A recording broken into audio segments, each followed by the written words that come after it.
નમસ્કાર વિદ્યાર્થી મિત્રો, ફાઇનલી નીટ 2024 નું એડમિટ કાર્ડ વિદ્યાર્થી મિત્રો આવી ચૂક્યું છે.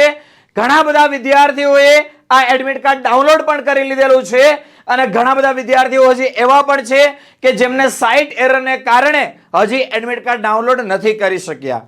વિદ્યાર્થીઓ કોઈ ટેન્શન લેવાની જરૂર નથી. આજના સેશનની અંદર આપણે સંપૂર્ણ ડિસ્કશન કરવાના છીએ કે નીટ 2024 નું એડમિટ કાર્ડ કેવી રીતે ડાઉનલોડ કરવું, એડમિટ કાર્ડ ડાઉનલોડ કર્યા પછી એની પ્રિન્ટ તમારે કેવી રીતે કઢાવવાની છે, પ્રિન્ટ કઢાવ્યા પછી એની અંદર કઈ કઈ માહિતી તમારે ઘરેથી ફિલઅપ કરીને જવાની છે અને કઈ કઈ માહિતી તમારે એક્ઝામ સેન્ટર પર ફિલઅપ કરવાની છે. સાથે સાથે વિદ્યાર્થી મિત્રો વાત કરીએ નીટ 2024 ની OMR કેવી આવશે અને આનો ડ્રેસ કોડ શું રહેશે, એટલે કે કઈ કઈ વસ્તુ સાથે લઈને જવાની છે અને કઈ કઈ વસ્તુ તમે સાથે નહીં લઈ જઈ શકો, આ દરેક પ્રકારની ડિસ્કશન આજના સેશનની અંદર આપણે કરવાના છીએ. તો વિદ્યાર્થી મિત્રો સૌપ્રથમ આપણે વાત કરીએ નીટ 2024 નું એડમિટ કાર્ડ ડાઉનલોડ કરવા માટે તમારે શું કરવાનું છે.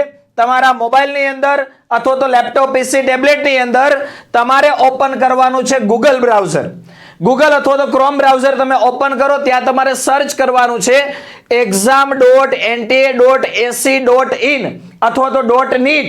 બરાબર, આના ઉપર વિદ્યાર્થી મિત્રો સર્ચ કરશો એટલે આવું એક પેજ ઓપન થશે. આવું એક પેજ ઓપન થઈ જાય. અહીંયા લખ્યું છે click here for admit card. એના ઉપર વિદ્યાર્થી મિત્રો તમારે ક્લિક કરવાનું. વિદ્યાર્થી મિત્રો આ જે ન્યૂ પેજ ઓપન થાય છે ત્યાં એપ્લિકેશન નંબર, તમે જે નીટનું ફોર્મ ભર્યું છે એની અંદર લખેલો હશે, એપ્લિકેશન નંબર એન્ટર કરવાનો છે, ડેટ ઓફ બર્થ એટલે કે જન્મ તારીખ એન્ટર કરવાની છે. અહીંયા તમને જે સિક્યુરિટી પિન બતાવતા હોય એ એન્ટર કરી સબમિટ બટન ઉપર ક્લિક કરશો એટલે તમારું એડમિટ કાર્ડ ડાઉનલોડ થઈ જશે. હવે વિદ્યાર્થી મિત્રો આપણે વાત કરીએ કે આ એડમિટ કાર્ડ ડાઉનલોડ થઈ જાય બરાબર છે, ત્યાર પછીની આપણી શું પ્રોસેસ રહેશે. તો વિદ્યાર્થી મિત્રો તમે જોશો તો આ રીતનું એક તમારું એડમિટ કાર્ડ ડાઉનલોડ થશે જેની અંદર 3 પેજ છે. વિદ્યાર્થી મિત્રો આ એડમિટ કાર્ડની મિનિમમ તમારે 4 થી 5 કલર પ્રિન્ટ કઢાઈ લેવાની છે જેથી કરીને વ્યવસ્થિત તમારો ફોટોગ્રાફ ને બધું દેખાય. તમારે કલર પ્રિન્ટ કઢાવવાની છે, 4 થી 5 કોપી કઢાઈ લેવાની છે જેથી કરીને કોઈ એકાદ કોપીની અંદર ફોટો કે કોઈ વસ્તુ ચોંટાડો છો ત્યારે કોઈ પ્રોબ્લેમ થાય છે તો આપણે સેકન્ડ પ્રિન્ટ કઢાવવા માટે જવું ના પડે, આપણી પાસે અવેલેબલ હોય તો ઓછા સમયની અંદર સારી રીતે કામ થઈ શકે.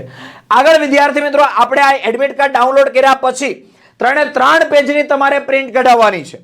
પ્રિન્ટ કઢાઈ લો પછી ત્યાર પછી જોશો તો આ રીતનું તમારું એડમિટ કાર્ડ હશે, જ્યાં અહીંયા વિદ્યાર્થી મિત્રો તમે ચેક કરશો તો અહીંયા તમારો ફોટો હશે, ત્યાર પછી અહીંયા roll number, application number, candidate name, father name, gender, category, આ બધી ડિટેલ હશે.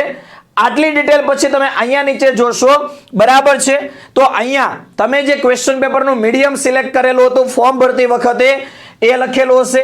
એક્ઝામ્પલ તરીકે આ વિદ્યાર્થીએ ગુજરાતી સિલેક્ટ કરેલું છે તો ગુજરાતી મીડિયમ છે. Date of examination 5/5. હવે જો અહીંયા રિપોર્ટિંગ અથવા તો કહીએ એન્ટ્રી ટાઈમ એટ સેન્ટર. હવે ઘણા બધા વિદ્યાર્થીઓને અહીંયા જુદો જુદો સમય હશે, તમારે જે સમય લખેલો છે એ સમય પહેલા તમારે સેન્ટર પર પહોંચી જવાનું છે. ત્યાર પછી વિદ્યાર્થીઓ લાસ્ટ એન્ટ્રી 1:30 વાગ્યા સુધી છે. એક્ઝામનો ટાઈમ 2 થી 5:20. પછી આ વિદ્યાર્થીને જે જગ્યાએ વારો આવ્યો છે એ અહીંયા લખ્યું છે. તમારે જે સ્કૂલની અંદર એક્ઝામમાં વારો આવ્યો છે, જે સેન્ટર પર તમારે એક્ઝામ આપવા જવાની છે એની ડિટેલ અહીંયા લખેલી હશે. ત્યાર પછી વિદ્યાર્થી મિત્રો તમે આગળ જોશો તો હવે છે સેલ્ફ ડિક્લેરેશન ફોર્મ. જો વિદ્યાર્થી મિત્રો આ સેલ્ફ ડિક્લેરેશન ફોર્મ તમે ફિલઅપ નહીં કરેલું હોય તો તમે ડિસ્ક્વોલિફાઈડ થઈ જશો, એલિજિબલ નહીં ગણાવો. તો વિદ્યાર્થી મિત્રો અહીંયા દોસ્તો ખાસ તમારે ધ્યાન આપવાનું છે. આ સેલ્ફ ડિક્લેરેશન ફોર્મ અંડરટેકિંગ જેમાં લખ્યું છે જો અહીંયા, તો અહીંયા વિદ્યાર્થીનું નામ આવશે, અહીંયા વિદ્યાર્થીનું આખું નામ આવશે, અહીંયા વિદ્યાર્થી મિત્રો એડ્રેસ આવશે. ત્યાર પછી આપણે વાત કરીએ અહીંયા તો જો શું લખ્યું છે કેન્ડિડેટ ફોટો. વિદ્યાર્થી મિત્રો શું લખ્યું છે candidate photo same as uploaded on the application form to be affixed before reaching the centre. એનો મતલબ કે અહીંયા તમારે પાસપોર્ટ સાઇઝનો ફોટો લગાવવાનો છે. કયો ફોટો? જે તમે ફોર્મ ભરતી વખતે ફોટો લગાવેલો છે એ જ ફોટો દોસ્તો તમારે અહીંયા લગાવવાનો છે. આ ફોટો તમારે લગાવવાનો છે. જો લખ્યું છે બિફોર રીચિંગ ધ સેન્ટર એટલે કે અહીંયા તમારે પાસપોર્ટ સાઇઝનો ફોટો ઘરેથી લગાડીને જવાનું છે વિદ્યાર્થી મિત્રો. ત્યાર પછી આપણે આગળ વાત કરીએ તો અહીંયા જો લખ્યું છે લેફ્ટ હેન્ડ થંબ ઇમ્પ્રેશન, ડાબા હાથના અંગૂઠાનું નિશાન એ પણ જો બિફોર રીચિંગ ધ સેન્ટર એટલે કે આ પણ તમારે ઘરેથી કરીને જવાનું છે. ત્યાર પછી અહીંયા જો કેન્ડિડેટ સિગ્નેચર એટલે કે વિદ્યાર્થીની સાઇન લખ્યું છે to be sign on the day of examination in the presence of invigilator only, એટલે કે તમારે ઘરેથી આ સાઇન કરવાની નથી. આ સાઇન તમારે ક્યાં કરવાની છે? સેન્ટર પર ખંડ નિરીક્ષકની સામે, શિક્ષકની સામે તમારે સાઇન કરવાની છે. આગળ વિદ્યાર્થી મિત્રો ત્યાર પછીની આપણે વાત કરીએ તો પહેલું પેજ અહીંયા કમ્પ્લીટ થાય છે. સેકન્ડ નંબરનું જે પેજ છે ત્યાં તમારે 4x6 ની સાઈઝનો ફોટો લગાવવાનો છે. વિદ્યાર્થી મિત્રો જે ફોટો તમે ફોર્મ ભરતી વખતે અપલોડ કર્યો છે એ જ ફોટો તમારે અહીંયા લગાવવાનો છે. 4x6 ની સાઈઝનો ફોટો. આ ફોટો વિદ્યાર્થી મિત્રો આ બોક્સની અંદર તમારે લગાવવાનો છે. તમે જોશો તો તમારી હોલ ટિકિટની અંદર આ બોક્સ છે. આ બોક્સની અંદર તમારે ફોટો લગાવી દેવાનો છે.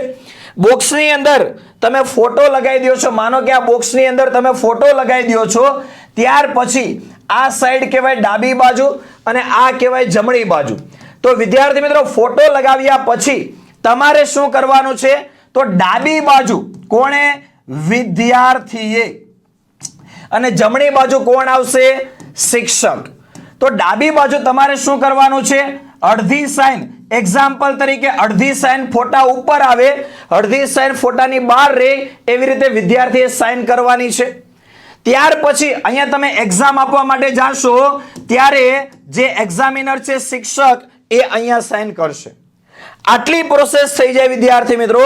ત્યાર પછી દોસ્તો અહીંયા જો લખ્યું છે સિગ્નેચર ઓફ ઇન્વિજિલેટર, એટલે કે જે શિક્ષક છે એ અહીંયા સાઇન કરશે. અહીંયા છે કેન્ડિડેટ સિગ્નેચર, તો વિદ્યાર્થીની સાઇન અહીંયા આવશે. જો લખ્યું છે in the presence of invigilator only, એટલે કે શિક્ષકની સામે તમારે ત્યાં સાઇન કરવાની છે. વિદ્યાર્થી મિત્રો આટલી વસ્તુ થઈ જાય ત્યાર પછી દોસ્તો ખાસ તમે જોશો તો અહીંયા થોડીક ઇન્ફોર્મેશન લખેલી છે, જેની અંદર દોસ્તો લખ્યું છે કે ભાઈ 4x6 ની સાઈઝનો કલર ફોટો લગાવવાનો છે તમારે. બાકીની જે પ્રોસેસ છે બધી તમારે કરીને જવાની છે. જો તમે પ્રોસેસ કરેલી નહીં હોય તો તમે ડિસ્ક્વોલિફાઈડ થઈ જશો. વિદ્યાર્થીઓ આટલી માહિતીનો તમને ખ્યાલ આવી ગયો. હવે દોસ્તો ખાસ ધ્યાન આપજો. તમે એક્ઝામ સેન્ટર ઉપર 3 પેજ લઈને ગયા છો. એમાં વિદ્યાર્થી મિત્રો સેકન્ડ નંબરનું જે પેજ છે એ તમારી પાસેથી ત્યાંથી લઈ લેશે. બરાબર છે? તો આ ખાસ ધ્યાન આપવાનું છે. ત્યાર પછી વિદ્યાર્થી મિત્રો આગળ જોશો તો અહીંયા પેજ નંબર 3 ઉપર સૂચનાઓ આપેલી છે. આ સૂચનાઓ તમારે ખાસ એકવાર વાંચી લેવાની છે. અહીંયા દોસ્તો થોડુંક જે લખ્યું છે એમાં તમે ખાસ ધ્યાન આપજો. તમે કઈ કઈ વસ્તુ સાથે લઈ જઈ શકો છો. તો તમે જ્યારે એક્ઝામ આપવા માટે જાઓ ત્યારે તમારે પેન કે એવી કોઈ પણ પ્રકારની વસ્તુ લઈને નથી જવાની. રફકામ માટે પણ કોઈ પેજ લઈને નથી જવાના. તમારું જે ક્વેશ્ચન પેપર છે એમાં જે જગ્યા છે ત્યાં તમે રફકામ કરી શકશો. પેન પણ તમને સેન્ટર પરથી આપશે, તમારે લઈને જવાની નથી.